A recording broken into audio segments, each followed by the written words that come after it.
지난 7월 보건복지부의 통계에 따르면 우리나라의 기대 수명이 83.6세로 10년 전보다 3년이 더 연장된 것으로 나타났습니다.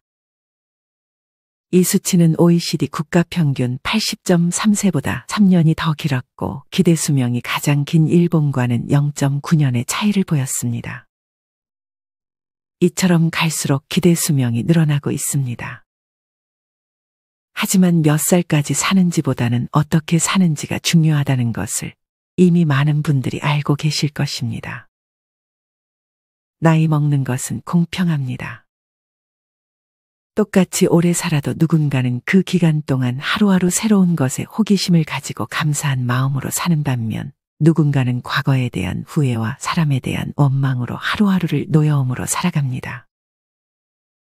어떤 할머니는 94세가 됐음에도 정정하시고 정신도 맑으시며 잘 지내는 모습을 보이지만 어떤 노인은 이보다 젊음에도 보기에 안쓰러울 정도로 표정에서부터 삶이 힘들다는 것이 느껴집니다. 이런 차이는 어디에서 나타나는 것일까요? 오늘은 이와 관련하여 나이 들어 행복한 제2의 전성기를 맞는 노인들의 4가지 공통점에 대해 알려드리겠습니다. 첫째는 새로운 것에 대한 호기심으로 매일을 재밌게 살아가는 것입니다. 누구나 인생을 살아가면서 호기심을 가져본 적이 있을 것입니다. 그리고 내가 호기심을 가졌던 것을 직접 해봤을 때의 즐거움도 기억에 남아있을 것입니다. 이 호기심이라는 것은 나이에 관계없이 우리의 뇌뿐만 아니라 전반적인 삶의 만족도를 올려주는 데 꼭 필요한 것입니다. 길을 걷다 어떤 꽃을 봤을 때 누군가는 예쁜 꽃이 피었구나 정도만 생각하고 지나가지만 또 어떤 분들은 이 꽃은 무슨 꽃일까 궁금해하며 찾아보고 꽃에 관련된 꽃말에 대한 것도 찾아보며 조금 더 호기심을 가지고 궁금해합니다. 만약 그 꽃이 마음에 든다면 직접 키워볼 수도 있게 되겠죠. 이러면 당연히 삶에 대한 만족도가 올라갈 수밖에 없습니다. 사실 젊은 시절은 먹고 사느라 정신없이 지나가는 경우가 많습니다. 여유롭게 무언가에 대한 호기심을 가지기도 참 힘듭니다. 하지만 나이가 들면 시간이 아무래도 젊을 때보다는 많을 것이고 여유가 있을 것입니다. 물론 건강하고 금전적으로 너무 힘들지 않은 상황이라면요. 이런 노후에 정신적으로 제일 도움을 주는 것은 새로운 것을 배우는 것입니다. 어떤 아드님은 아주 건강하고 맑은 정신으로 사는 99세 아버님을 모시고 있다고 합니다. 그런 아버지를 보며 어떻게 이렇게 정정하실까 생각했을 때 아버지는 아직까지도 공부를 계속하고 계신다고 합니다. 예를 들자면 중국어 교수한테 중국어를 배운다든지 일요일은 문화재 공부하는 곳에 가서 공부를 한답니다. 또한 시간 있으시면 간단하게 할 수 있는 스포츠도 즐기신다고 합니다. 중국어 공부든 문화재 공부든 사실 호기심을 가지지 못한다면 배우기 힘든 것들입니다. 중국어 하는 사람들을 보며 혹은 문화재를 관찰하며 호기심이라는 것이 생겼기에 직접 중국어 교수를 찾아가서 배울 수 있는 것이겠죠. 뭐든 10년 이상을 하면 전문가가 된다고 합니다. 여러분은 앞으로 최소 2-3개의 분야에서 전문가가 될 수 있습니다. 그러니 아무것도 할 수 있는 게 없다는 생각으로 시도조차 하지 않는 사람이 되지 않으시길 바랍니다. 여기서 하나 더 간직해야 할 것이 있습니다. 그것은 바로 동심입니다. 어느 할머니께서는 매일 새벽 운동으로 동네 뒷산을 오르는데 거기에 있는 새들과도 대화하고 다람쥐랑도 인사하고 다닌다고 합니다. 너무 귀여운 행동으로 보이지 않으신가요? 누군가는 나이값 못한다며 안 좋게 보는 사람도 있을지 모르겠습니다. 하지만 그렇게 말하는 사람보다는 이렇게 동심을 가진 분이 더 행복해 보인다는 사실을 부정할 수 없을 것 같습니다. 동심의 밭을 가꾸는 것도 좋습니다. 자연을 벗삼아 자연과 많은 대화를 하면서 다가오는 노년을 행복하게 맞이할 준비를 하는 것은 매우 큰 축복입니다. 다 아는 말이지만 나이는 숫자에 불과합니다. 꿈이 있는 사람은 늙지 않고 익어간다는 말이 있습니다. 여러분들도 동심을 잃지 말고 호기심으로 자연과 대화하고 새로운 것들을 배우며 노후를 지내보셨으면 좋겠습니다. 이런 것들을 유치하다고 생각하지 마시고 한번 시도해 보세요. 마음이 따뜻해지고 내 몸에 좋은 호르몬들이 많이 나올 것입니다.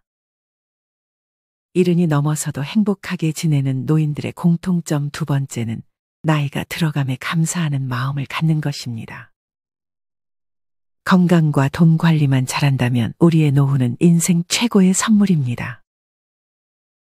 직장 생활에 얽매이지 않고 나만의 시간을 갖고 만들고 싶은 것 실컷 만들고 취미 생활도 종일 즐길 수 있습니다. 혼자 혹은 배우자와 운동하고 여행하고 맛집도 찾아다니며 먹고 어찌 보면 최고로 즐길 수 있는 전성기가 아닐까 싶습니다. 이렇게 좋은 하루하루를 그저 나이의 앞자리 수가 바뀌었다고 허무한 느낌만을 간직하시는 분들도 계십니다. 아직 한참 젊은데 인생을 마무리하는 시기라며 벌써 우울해하며 생활하는 것입니다. 심지어 내 삶은 이제 끝났다며 한탄하는 분들도 간혹 있습니다. 이럴 때 우리는 우리의 말투를 돌아볼 필요가 있습니다. 말은 생각보다 큰 힘을 가지고 있습니다. 주변에서 매사 부정적으로 말하는 사람과 같은 일을 겪더라도 긍정적으로 말하는 사람 중 어떤 사람을 곁에 두고 싶으셨나요? 이것을 자기 자신한테 적용한다고 생각해 보세요. 자기의 삶을 어떤 종류의 말들로 가득 채우고 싶으신가요? 우리가 바꿀 수 있는 가장 쉬운 것은 말투입니다. 물론 다른 것들에 비해 바꾸기 쉽다는 것이지 결코 간단하지는 않습니다. 말투는 습관입니다.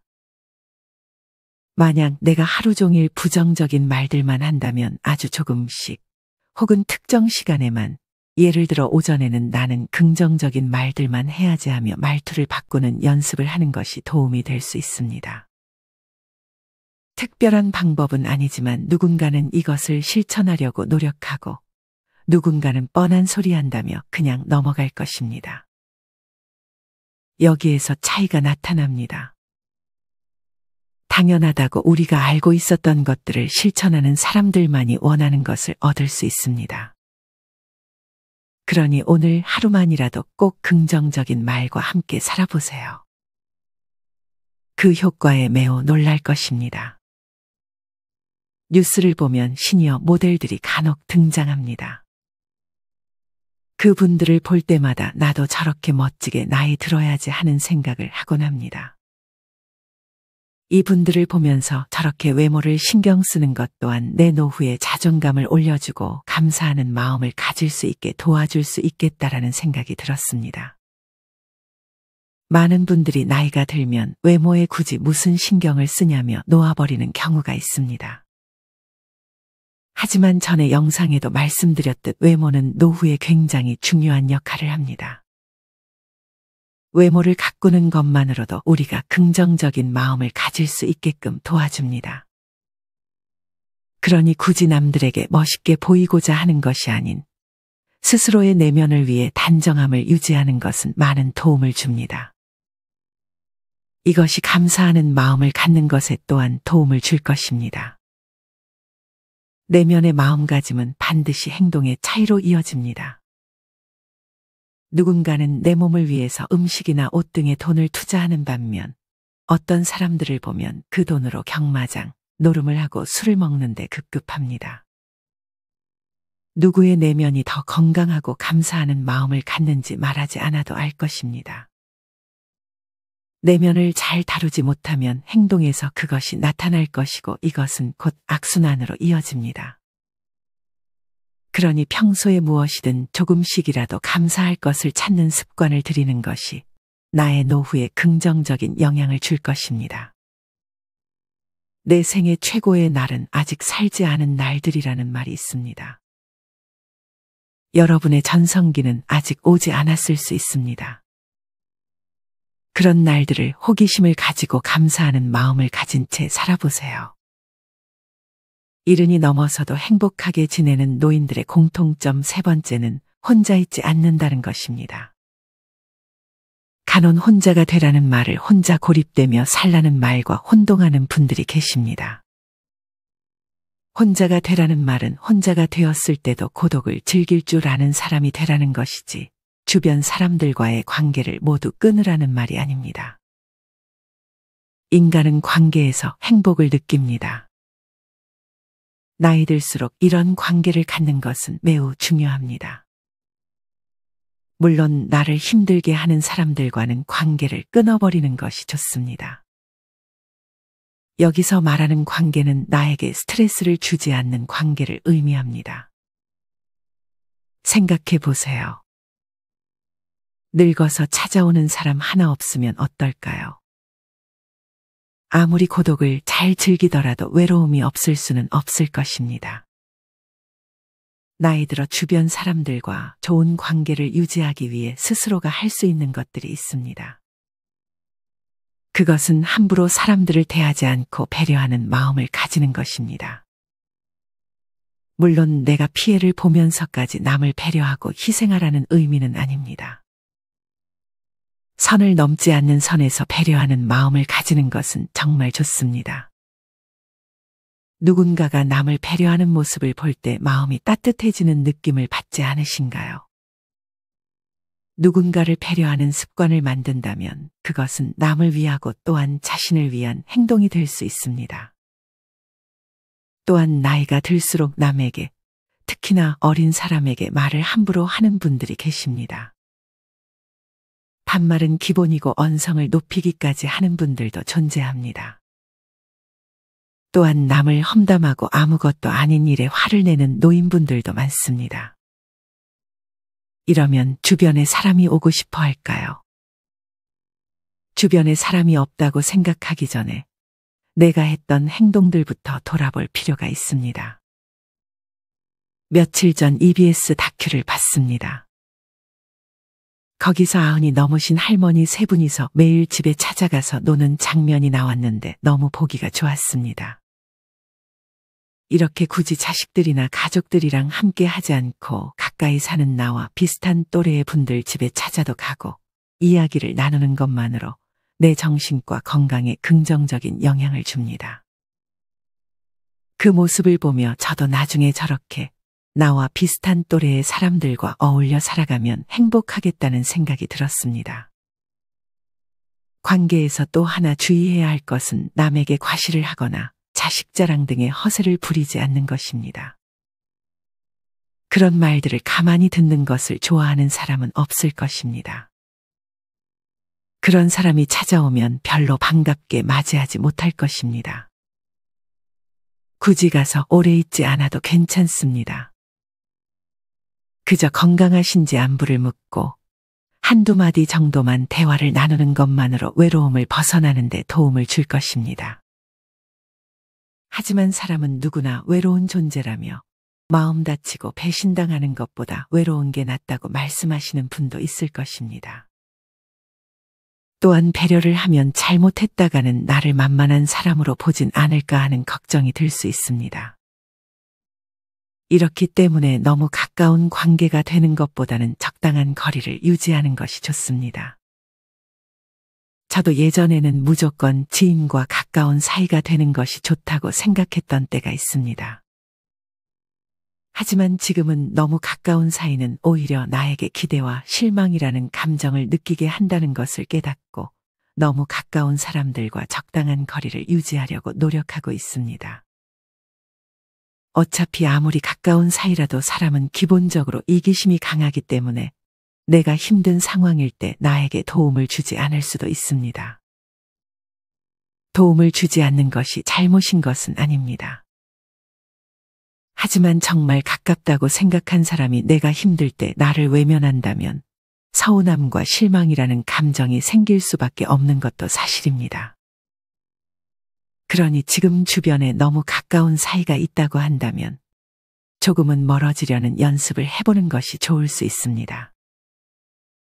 정리하면 나이가 들수록 적당한 관계를 유지하고 고립되지 않는 것이 중요합니다. 혼자 있는 시간에는 호기심을 가지고 무언가 새로운 것을 배우는 시간을 가지는 것이 좋습니다. 하지만 너무 혼자 있기보다는 가족이 아니더라도 주변 사람들과 적당한 거리에서 가벼운 안부를 주고받으며 지내시는 것이 좋습니다. 생각만 해도 너무 편안하고 행복할 것 같지 않으신가요? 이 모든 것에 감사하는 태도까지 갖춘다면 금상첨화일 것 같습니다. 이른이 넘어서도 행복하게 지내는 노인들의 공통점. 마지막 네 번째는 금융 사기꾼과 자식을 조심하는 것입니다. 그렇다고 해서 사기꾼과 자식이 같은 존재라는 것은 아닙니다. 현명하신 분들은 이미 제가 어떤 말을 하려는지 알고 계실 것입니다. 노후에는 목숨을 바쳐 지켜야 할 것들이 있습니다. 그것은 바로 건강과 돈입니다. 그중 돈을 잃게 되면 건강도 같이 잃게 될 확률이 높아집니다. 특히나 이 사기꾼들은 어떻게 하는지 퇴직하는 것을 알고 바로 돈 빌려 달라고 연락이 옵니다. 없을 것 같지만 사기꾼들에게 당해 노후 자금을 잃은 분들이 굉장히 많습니다. 절대 쉽게 돈을 벌게 해주겠다는 사람들 말은 믿지 마세요. 내가 그런 사람들에게 돈을 투자하는 일만 없다면 사기를 당할 일은 없을 것입니다. 사기를 당하지 않기 위해 중요한 마음가짐은 쉽게 돈을 벌어보려는 욕심을 버리는 것입니다. 또한 사기를 한 번 당하면 그 피해를 만회하고자 다시 한번 사기꾼들에게 2차 피해를 당하는 경우도 상당히 많이 존재합니다. 사람은 누구나 불안한 상황에서는 제대로 된 의사결정을 하기가 힘듭니다. 그렇기 때문에 한번 사기를 당했을 때 또 사기꾼 말을 따라간다면 더 큰 피해가 생길 수 있다는 점을 항상 명심하시길 바랍니다. 사기꾼 이외에도 자식들을 조심할 필요가 있습니다. 자식들이 돈을 빌려달라고 말하면 아무래도 부모 입장에서 요구를 거절하기가 힘들어집니다. 하지만 아무리 자식이 나쁜 의도가 아니었어도 상황이 어려워지면 매달 갚겠다던 돈을 못 갚는 경우가 굉장히 많습니다. 아무리 효자 효녀라고 해도 자식에게 돈을 맡기게 되면 다 후회하고 근근히 살아가는 신세로 전락하고 맙니다. 노후에 재산이 있어야 자식 눈치 안 보고 자유롭고 당당하게 살 수 있다는 사실을 이제는 많은 분들이 알 것이라 생각합니다. 설마 내 자식이 그러겠어 라고 생각하지 마시고 이미 나와 있는 안 좋은 사례들을 결코 가볍게 넘기지 마시길 바랍니다. 정말 독하게 마음먹고 자식에게 돈을 빼앗기지 말아야겠다고 마음먹어야 합니다. 섭섭해해도 어쩔 수 없다 생각해야 합니다. 이것이 곧 나와 자식을 위한 것이라는 생각을 반드시 잊지 말아야 합니다. 실제로 60세 중반까지 일용직하면서 1억 조금 넘게 모은 돈을 딸내미 서울집 사서 2년 뒤에 갚겠다는 말을 믿고 빌려준 아버지가 있었습니다. 하지만 2년이 지난 현재 딸이 지금은 못 준다고 버티고 있다며 한탄하는 글을 남긴 분도 계셨습니다. 또한 제 주변에 자식이 대기업 다니고 고시사업에 억대 연봉으로 잘 나가는데도 아버지는 자식한테 내 자식은 돈에 대해 구애 안 받게 살게 해준다며 퇴직금 등으로 과유불급하신 분이 계셨습니다. 하지만 은퇴 후 2년이 지나니 아버지는 새빵의 은행 대출빚에 트럭 끌고 허세 많은 사람이 체면이 떨어져 어디 못 나가겠다며 힘들어할 때 그 자식들은 호화호식하며 아버지한테는 돈 한 푼 안 쓰려 하는 상황을 옆에서 지켜본 적도 있었습니다. 이것은 현실적인 이야기입니다. 자식에게 돈을 주거나 빌려주는 것은 결코 가볍게 생각해서는 안 될 문제입니다. 요새는 가족 간에 돈을 빌려줄 때도 각서를 쓴다고 합니다. 가족끼리 무슨 각서까지 쓰냐고 생각하실 수 있지만 요즘 시대에서는 반드시 필요한 것이 아닐까 하는 생각이 듭니다. 아무리 자식이어도 네 거 내 거 구분은 확실하게 하는 것이 좋습니다. 부모가 자식 어려울 때 돈을 안 빌려주면 누가 내 자식을 도와줄까요? 라며 반문하실 분들이 계실지 모르겠습니다. 여기서 중요한 점은 도움을 줄 거면 내 노후에 지장이 안 갈 정도로만 도와줘야 한다는 것입니다. 제가 드리는 말씀은 내 노후 자금 다 희생하며 자식을 도와주는 것은 반드시 피해야 한다는 것입니다. 이미 안 좋은 사례가 많으니 이 부분에 대해 충분히 이해하셨을 것이라 생각합니다. 하지만 내 노후에 지장이 가지 않는 선에서 도와주는 것은 부모의 마음입니다. 당연히 제가 이래라 저래라 할 수 없습니다. 정리하면 노후에 나에게 위협이 될 수 있는 사기꾼들을 조심하고 자식들에게 마음이 약해지는 것을 주의할 필요가 있습니다. 절대로 쉽게 돈을 벌려는 욕심을 부리거나 자식들이 안쓰러워 나의 노후 자금을 희생하는 일은 없어야 합니다. 오늘은 행복한 노년의 삶을 사는 노인들의 공통점 4가지에 대해 알려드렸습니다. 첫째는 호기심 가득한 하루하루를 사는 것.